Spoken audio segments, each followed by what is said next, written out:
Kecantikan bukan lagi soal kesempurnaan di cermin lurus, tetapi tentang jiwa yang rida.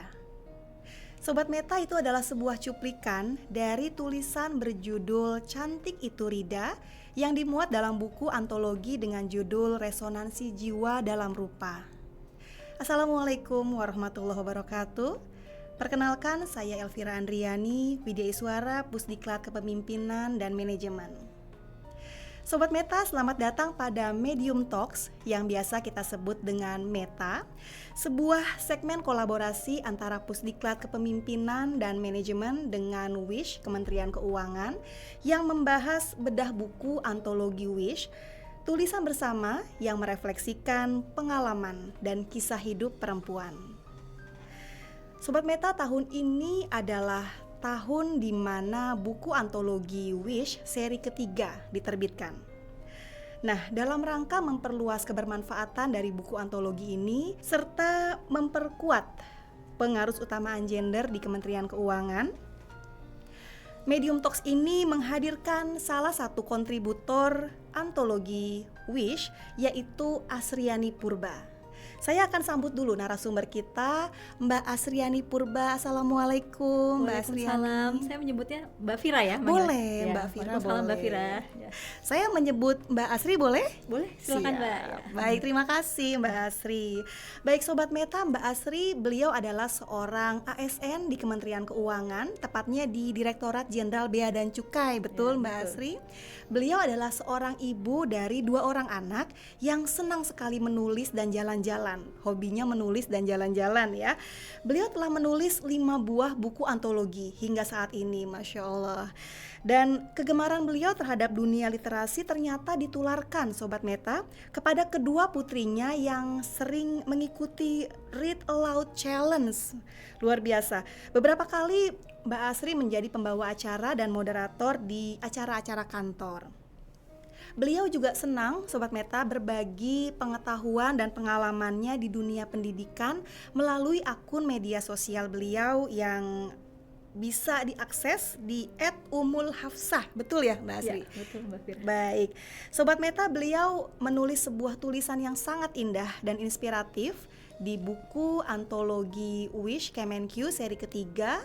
Tulisan beliau berjudul Cantik Itu Rida. Kita akan berbincang dengan beliau. Mbak Asri, melihat tulisan Mbak Asri yang berjudul Cantik Itu Rida, saya penasaran nih Mbak Asri. Yang dimaksud dengan Rida dalam tulisan Mbak Asri itu apa sebenarnya? Apakah sama dengan istilah ridho yang biasa kita kenal sehari-hari, Mbak? Iya. Jadi memang di awal saya juga membuatnya seperti itu Mbak. Jadi karena kita kan familiar dengan kata ridho ya, maksudnya ridho itu menerima takdir Allah seperti itu. Jadi di awal seperti itu, cuma kemudian saya mendapatkan info gitu dari editornya. Ternyata yang benar itu kalau untuk di KBBI adalah Rida gitu, dan pembacaannya menggunakan A, jadi Rida bukan Ridho gitu. Jadi di judul itu kita menggunakannya Cantik Itu Rida, dan maknanya sama seperti Ridho. Artinya tadi ya seperti yang sebutkan tadi, yaitu menerima takdir Allah seperti itu. Oh ya, baik, betul. saya baru tahu loh Mbak Asri. Iya ya, mungkin sebagian ini ya tidak familiar ya dengan itu ya. Okay. Betul. Berarti kita akan menyebut buku di tulisan ini Cantik Itu Rida Iya, gitu ya. Betul ya, sesuai dengan KBBI ya, Sesuai karena kita di KBBI. Indonesia ya, mungkin Baik. seperti itu. Oh baik. Ternyata Cantik Itu Rida. Nah Mbak Asri, dalam tulisan Mbak Asri tersebut ada sebuah peristiwa yang Mbak Asri ceritakan dengan sangat indah, di mana ada momen Mbak Asri menyisir rambut anak perempuan Mbak Asri yang bernama Aira. Iya betul. Nah, kalau boleh saya tahu Mbak Asri, berapa sih usia Aira ini Mbak? Aira usianya 6 tahun. 6 tahun? Ya. Masih imut-imut sekali berarti Iya, ya? masih lucu-lucunya ya. Masih lucu-lucunya. Iya. Sedekat apa sih Mbak Asri dengan Aira ini Mbak? Iya, jadi Aira itu sering ikut saya kemana-mana ya. Jadi kalau misalkan pergi ke suatu tempat, termasuk kalau kantor juga gitu. Jadi pengen ikut pas libur gitu, mau ikut ke kantor gitu.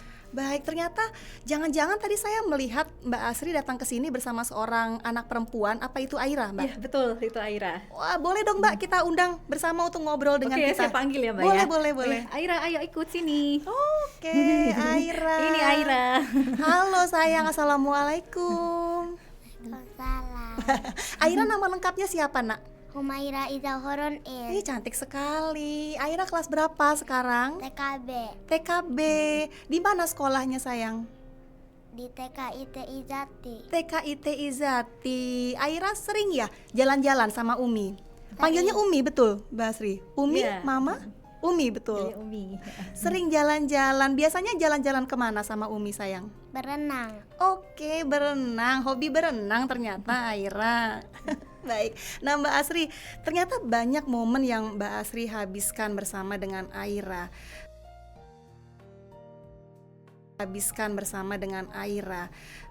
Apa yang membuat Mbak Asri mengambil segmen ketika sedang menyisir rambut Aira menjadi inspirasi Mbak Asri dalam menulis Cantik Itu Rida, Mbak? Iya, makasih pertanyaannya, Mbak. Jadi memang menurut saya menyisir itu adalah momen yang momen yang lumayan sakral ya menurut saya. Jadi kalau saya sendiri masih kecil itu sangat senang disisir sama orang tua saya, sama ibu saya gitu. Jadi makanya saat saya punya anak, bagian anak perempuan agak lumayan panjang ya. Nah itu tuh pas saya sisir itu menurut saya kita tuh seolah-olah jadi dekat dan biasanya kita nyaman ya kalau disisir ya. Dan Betul. kita akan bisa meluapkan apa yang ada di hati kita gitu, secara jujur, secara spontan gitu. Makanya saya rasa wah pas banget nih momennya seperti ini dan apalagi mungkin juga di tulisan itu saya tuliskan ada momen itu persis seperti kayak flashback saya ke pada masa kecil saya gitu. Jadi makanya wah ini kayaknya pas banget kalau untuk dituliskan seperti itu, Mbak. Masya Allah, saya Iya. terharu loh Mbak mendengarnya. Saya juga ikutan flashback masa Oh kecil. iya seneng ya kalau disisir ya kan, kalau Betul. disisir tuh kita nyaman cerita Betul. apa aja, bahkan udah disisir minta sisir lagi ya. Betul. Ya, memang itu peristiwa yang sakral dan momen kenangannya kita ingat Iya, sampai ingat, disisirin sampai dewasa ibu ya. ya. Betul, Iya. betul. Tulisan tersebut Mbak Asri juga mengutip salah satu studi tafsir tematik yang berjudul Beauty Privilege. Wah, Ya. luar biasa. Dalam kutipan Mbak Asri disebutkan bahwa dalam terminologi Al-Quran, makna kecantikan adalah lahir batin. Cantik hati, cantik jiwa, cantik rupa, cantik budi pekerti. Nah, kalau saya boleh tanya Mbak Asri, makna kecantikan tersebut sama nggak sih dengan makna cantik dunia yang saat ini sedang hits ya? 3B, Brain, Brain, Beauty, Beauty. Behavior, Iya, 3B ya? seperti itu ya 3B. Sama nggak Mbak? 3B ya. Jadi memang kalau menurut saya perkembangan cantik itu sudah mulai meluas ya. Dulu kan kita kenal cantik itu apalagi yang di dulu-dulu itu ya hanya sekedar rupa gitu. Nah, sekarang berkembang menjadi tidak hanya cantik fisik tapi juga cerdas secara akal gitu. Kemudian juga punya budi pekerti baik gitu, attitude yang baik gitu. Nah, cuma apakah sama? Menurut saya sih tidak gitu ya. Karena kalau untuk dapat 3B atau 3B yang kita kenal biasa itu dia hanya menyentuh aspek horizontal saya bilangnya. Jadi bahasa untuk bahasa Islamnya itu hablum minanas gitu ya. Jadi bagaimana sih berusaha untuk cantik itu di depan masyarakat manusia. Jadi kalau orang cantik itu cantik rupanya gitu. Misalkan mungkin berpenampilan menarik, kemudian dia cerdas dan dia juga bisa berperilaku yang baik gitu. Sedangkan kalau menurut Al-Quran itu lebih dari itu, tidak hanya horizontal tapi juga vertikal gitu. Jadi tadi selain kita memang cantik secara fisik bisa merawat diri, kita juga bisa punya kecerdasan, kemudian juga kita punya budi pekerti yang baik itu dibalut dengan takwa. Nah, takwa kepada Allah Subhanahu wa taala. Jadi ada dimensi vertikal di sana. Jadi di Al-Qur'an itu lebih kompleks maknanya, cantiknya gitu ya. Jadi menurut saya memang di sini juga saya pada saat menulis ini saya merasa sangat senang sekali ya menjadi muslimah itu merasa berharga gitu. Oh, ternyata luar biasa Islam itu membuat makna cantik itu sangat kompleks gitu. Jadi tidak hanya terhadap manusia secara horizontal tapi juga secara vertikal. Dan bungkus ketakwaan ini pastinya tidak hanya punya makna kita sebagai perempuan tuh diakui memang mungkin cantik secara jiwa maupun rupa, tapi kita juga diakui sebagai hamba Allah gitu. Maksudnya sebagai hamba yang bisa melaksanakan apapun sebagai bentuk ibadah seperti itu. Jadi lebih luar biasa menurut saya kalau untuk ini. Jadi lebih dari itu. Masya Allah, seperti Ya. Aira ya sayang, cantik rupa, cantik jiwa ya sayang ya. Lucu sekali. Saya lanjutkan Mbak Asri Ya, terkait cantik dalam Islam. Salah satu kutipan dalam tulisan Mbak Asri, secantik apapun wajah wanita tidak akan pernah mencapai hakikah kesolehan bila tidak disandingkan dengan unsur ketakwaan kepada Allah. Dari sini saya menangkap bahwa cantik jiwa jauh lebih berharga, jauh lebih utama daripada cantik rupa. Nah, kalau menurut Mbak Asri sendiri, seberapa penting sih Mbak cantik rupa bagi seorang wanita? Iya, jadi menurut saya sih tetap penting ya, karena tadi dua-duanya seperti juga di buku ini, Resonansi Jiwa dalam Rupa. Cuma memang kalau saya mengibaratkannya, kalau misalkan rupa untuk jiwa itu adalah ruhnya ya. Jadi kalau misalkan di kendaraan itu dia jadi bahan bakarnya. Oke. Sedangkan kalau misalkan untuk bentuk ini itu adalah kendaraannya itu sendiri gitu ya. Jadi bentuk fisiknya mobil, kemudian bahan bakarnya yang membakar itu adalah dari jiwanya gitu. Jadi tetap menurut saya tetap penting ya gitu, dan kita juga paham bahwa Islam itu menyukai keindahan, dan salah satu bentuk syukur kita terhadap apa yang diberikan oleh Allah kepada kita adalah dengan merawatnya seperti itu.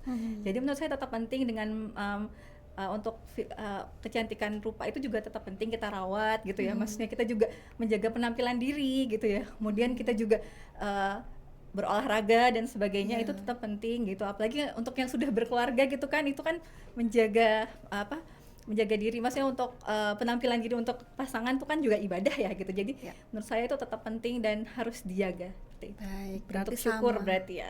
Sebagai bentuk syukur kita. Betul, ya Mbak ya. Asri. Sama pentingnya antara rupa dengan Betul, jiwa. ya. Nah, terkait hal tersebut nih Mbak Asri, di halaman keempat tulisan Mbak Asri, halaman ini menjadi sangat menarik. Mbak Asri membahas tentang bagaimana ternyata kecantikan jiwa mempengaruhi kecantikan rupa, gitu ya. Nah, boleh nggak Mbak diceritakan lebih jauh mengenai hal tersebut? Bagaimana kecantikan jiwa mempengaruhi kecantikan rupa, Mbak? Iya, jadi memang kalau terkait ini ya, maksudnya kita berapa kali sering melihat ya, maksudnya kalau misalkan orang-orang itu yang dengan mungkin kalau standar lah ya wajahnya standar, mungkin hidungnya tidak terlalu mancung, terus mungkin juga maksudnya bukan mata yang sangat indah gitu ya, tapi dia sangat teduh pembawaannya gitu ya. Jadi itu terpancar dari jiwanya menurut saya, jadi terlihat seperti itu. Dan di buku itu di halaman 4 saya juga menyatakan bahwa saya itu mendapatkan titik poin, oh ini ya cantik itu saat Aira itu melihat, oh iya Mi, Aira suka dengan rambut seperti ini, terus dengan senyum tulusnya gitu. Jadi wah itu cantik yang sebenarnya menurut saya, versi saya sebagai ibunya. Makanya saya lihat, oh ternyata keridoan kita, maksudnya dengan kecantikan jiwa kita dengan menerima tadi ya, rida dengan apa yang diberikan oleh Allah kepada kita, itu justru akan memancar gitu cantiknya. Dan terpancar ini nanti nggak hanya terlihat di salah satu sisi, tapi kelihatan dari mata, kelihatan dari senyum, dan kelihatan dari tangan yang untuk berbuat baik dan sebagainya gitu. Jadi menurut saya tadi ya, dengan kecantikan jiwa itu pastinya akan memancar. Dan selain itu juga biasanya kita paham ya, kalau misalkan orang-orang yang jiwanya tenang, jiwanya bahagia, kan biasanya hormon oksitosinnya banyak tuh ya. Nah itu terlihat lebih ceria, lebih, kalau misalkan ada dia tuh lebih ramai gitu, maksudnya suasananya lebih indah dibandingkan dengan orang yang mungkin sering marah dan sebagainya gitu ya. Jadi kan memang jadi terlihat di wajahnya itu kurang bahagia ya, dan samping kelihatan juga jadi tidak membuat orang lain sekitarnya nyaman seperti itu. Jadi menurut saya terlihat sekali ya, jiwa itu bisa memancar ke rupa dan juga membahagiakan orang sekitar. Iya, sepakat, Masya Allah. Jadi memang bagaimana kecantikan jiwa bisa terpancar, membuat wajah seorang wanita menjadi teduh ya, Mbak Asri. Begitu pentingnya.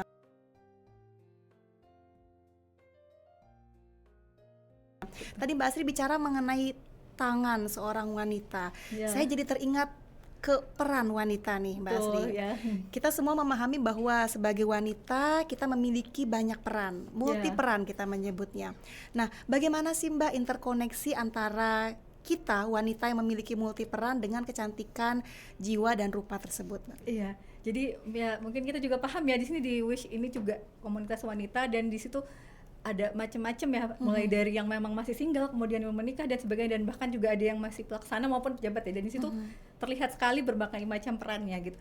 Dan kita pahami ya, untuk menjalankan peran itu, kita sebagai mungkin ada yang masih sebagai anak, kemudian pekerja ASN ya di Kemenkeu, kemudian juga yang sudah misalkan menikah sebagai istri, sebagai ibu dan sebagainya, itu pastinya tidak untuk mencapai semua itu tuh tidak mudah gitu ya, karena dia harus membagi dirinya gitu. Oh saat ini misalkan pagi, kayak kita aja lah, pagi sudah harus berangkat ke kantor, kemudian nanti sore atau siap-siap gitu, kemudian malam udah harus sama anak-anak, sama suami dan sebagainya gitu.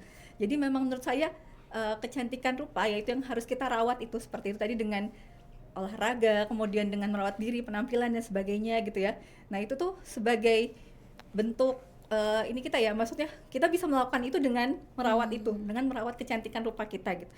Jadi jangan di sela-sela kesibukan kita itu kita harus bisa merawatnya dengan baik agar kita bisa menjalankan peran itu. Nah itu di sisi rupanya supaya bisa menjadi penggerak, karena kan kalau misalkan kitanya mudah capek, maksudnya tidak merawatnya dengan baik, seperti itu kan pastinya kita tidak bisa mengerjakan berbagai peran itu dengan baik gitu. Kemudian yang kedua tadi dari sisi jiwa ya, dari sisi jiwa. Jadi beberapa kali saya mendengar kalau misalkan peran-peran itu kan mungkin di sebagian orang bisa menganggapnya itu sebagai tantangan, tapi di sisi lain kita juga bisa kadang-kadang burn out juga ya, aduh capek banget gitu ya, maksudnya pagi udah harus nyiapin anak berangkat tapi misalkan udah telat bangun dan sebagainya gitu ya. Nah itulah kecantikan jiwa itu muncul, dimana di situ ada kesabaran, keikhlasan, bahkan nanti saya bilang tadi ya, kalau untuk di Al-Quran itu bahwa kita paham bahwa itu adalah bentuk ibadah kita gitu. Jadi itu seperti seperti dorongan bahwa oh iya ya, maksudnya yang saya lakukan ini ada tujuannya gitu kan, seperti itu. Jadi tidak hanya tadi kan rupa mungkin secara fisik ya kita melaksanakannya, kemudian jiwanya kita bisa menerima itu sebagai bentuk ibadah dan bisa menjalankannya dengan sebaik-baiknya gitu.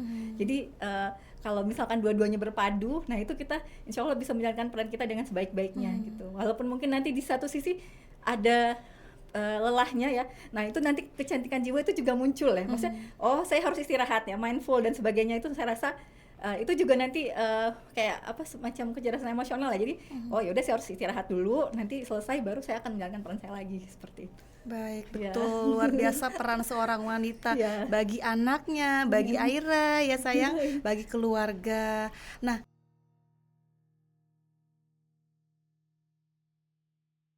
saya tergelitik untuk kembali ke ceritanya Mbak Asri di saat Mbak Asri menyisir rambutnya Aira. Ada momen di mana Aira mengutarakan kekecewaan karena memiliki rambut keriting. Cantik sekali sayang rambut keriting. Nah, pada momen tersebut Mbak Asri jujur mengatakan bahwa Mbak Asri tahu nih bagaimana rasanya menjadi berbeda.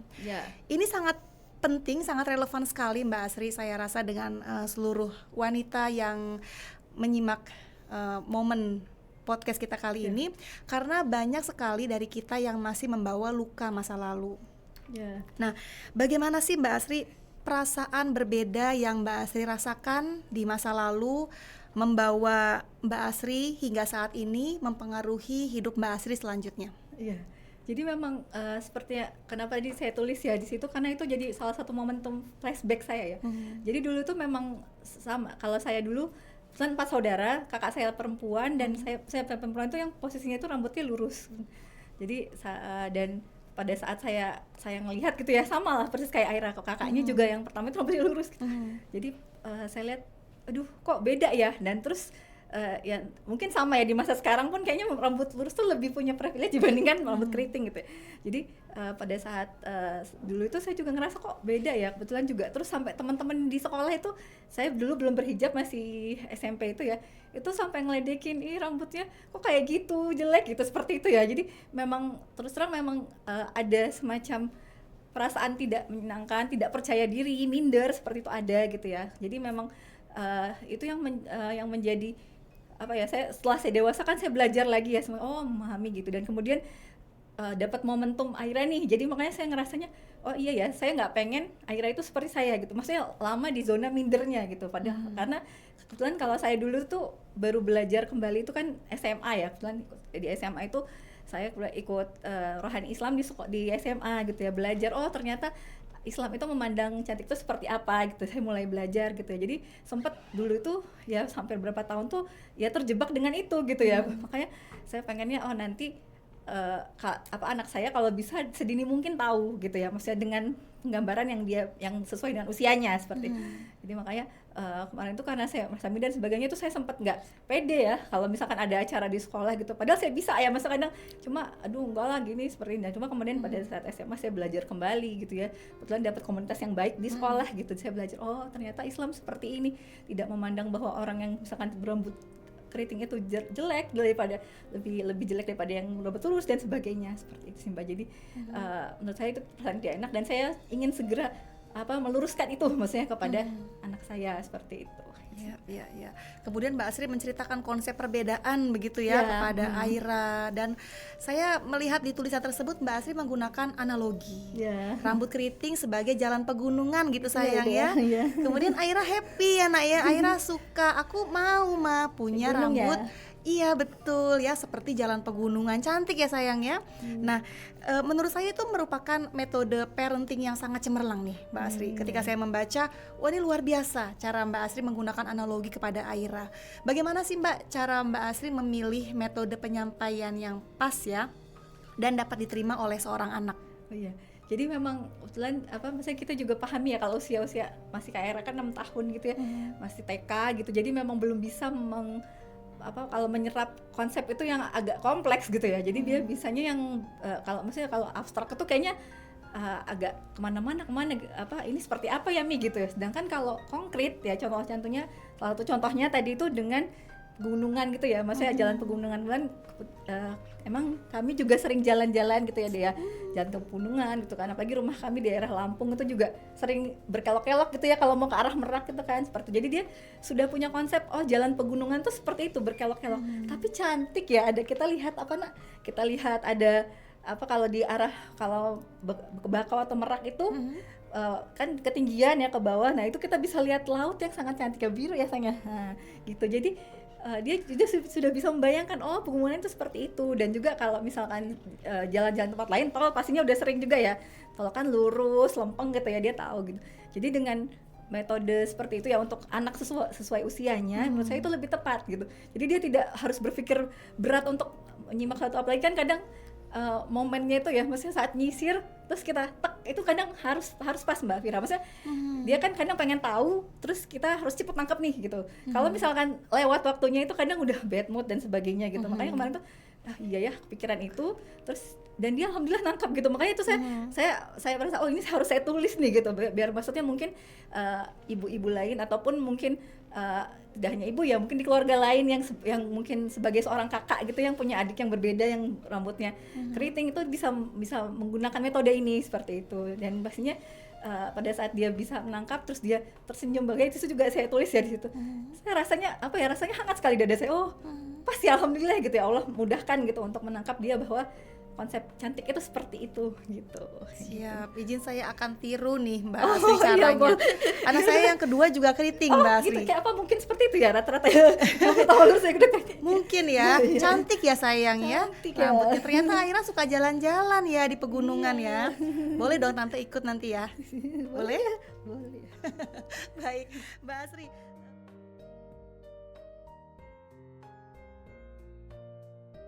Dalam kacamata seorang Asriani Purba, bagaimana sih Mbak peran keluarga dalam membentuk konsep diri dan kepribadian anak Mbak? Ya, jadi menurut saya sangat penting ya Mbak. Apalagi memang pada saat saya mungkin di antologi saya yang pertama, makanya WIS ini menurut saya luar biasa ya buat diri saya. Jadi dari antologi WIS pertama, kedua maupun ketiga itu seperti perjalanan saya. Yang pertama itu saat awal saya punya anak, dan di situ saya merasa saya sebagai ibu saya punya prioritas lebih untuk anak gitu ya. Makanya saya merasa saya harus belajar banyak terkait parenting ya, maksudnya agar saya harapkan anak saya itu bisa mendapatkan pengetahuan ataupun pembelajaran yang terbaik dari ibunya gitu. Makanya kemarin itu saya paham ternyata konsep diri itu penting sekali untuk anak gitu ya, karena keluarga itu adalah wadah pertama dia belajar gitu ya. Jadi ibaratnya kacamata pertama, saya menyebutnya kacamata pertama yang dia lihat, dia bisa lihat itu adalah di keluarga dari ayah dan ibunya. Sedangkan nanti di sekolah mungkin dia punya kacamata dari teman-temannya dan sebagainya gitu.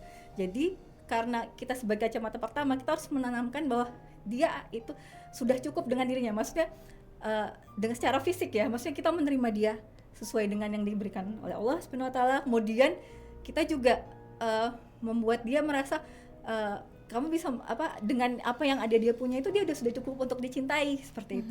Kita akan mendukung dia dan perkembangannya, tapi kalau untuk secara fisik dia sudah cukup, seperti itu sih.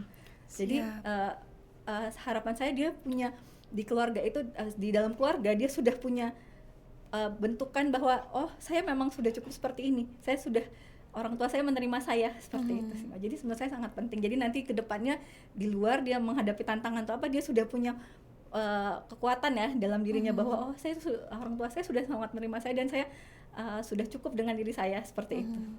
Betapa menyenangkan ya Mbak berbagi inspirasi Oh ke iya, kita betul. semua ini Ya ya. pasti parenting, makanya saya suka nulis juga sih Mbak parenting, karena Iya. di situ menurut saya kan pembelajaran manusia itu luar biasa ya. Iya. Maksudnya kalau mungkin pelajaran dulu saya belajar akuntansi. Iya. Akuntansi sudah, maksudnya untuk benda mati itu kelihatan A sampai Z-nya ya. Sedangkan kalau manusia itu setiap hari ada yang dinamisnya gitu. Jadi yang baru saya ya. senang sekali belajar parenting. Makanya tadi beberapa saya tulis di akun media sosial saya gitu. Baik. Makanya sampai 3 kali ini udah tahun ketiga Iya, antologi betul. WIS ikut lagi Ikut lagi, sebagai iya. kontributor Ketagihan ya. ya. Ketiga kalinya ketagihan ya. Jadi itu yang membuat Mbak Asri ketagihan untuk Betul. menulis lagi di Iya. antologi WIS ini ya. Betul. Ternyata menyenangkan sekali berbagi. Menyenangkan, berbagi inspirasi. Gitu. Siap, terima kasih Mbak Asri. Mungkin sekian Mbak Asri bincang-bincang kita di Medium Talks kali ini. Terima kasih atas sharingnya, terima kasih atas tulisannya. Iya, sama-sama Mbak. Ya, semoga sehat selalu Mbak Asri, Aira bersama kakak juga ya sayang ya. Lanjut lagi jalan-jalan ya, happy sama Umi ya. Baik. Nah Sobat Meta, saya izin menutup Medium Talks kali ini dengan mengutip paragraf terakhir dari tulisan Mbak Asri. Izin Mbak Asri. Iya, silakan. Cantik bukan tentang menjadi sempurna di mata dunia, tetapi tentang rasa cukup dan bersyukur atas sketsa yang Allah lukiskan pada wajah dan diri kita. Terima kasih Mbak Asriani Purba, penulis Mbak Fira. Cantik Itu Rida. Tulisan ini bukan cuma sekedar tulisan tapi menjadi pengingat bagi kita semua. Ya, mudah-mudahan Sobat Meta, bermanfaat. amin. Amin. Sobat Meta, terima kasih. Saya akhiri. Wassalamualaikum warahmatullahi wabarakatuh.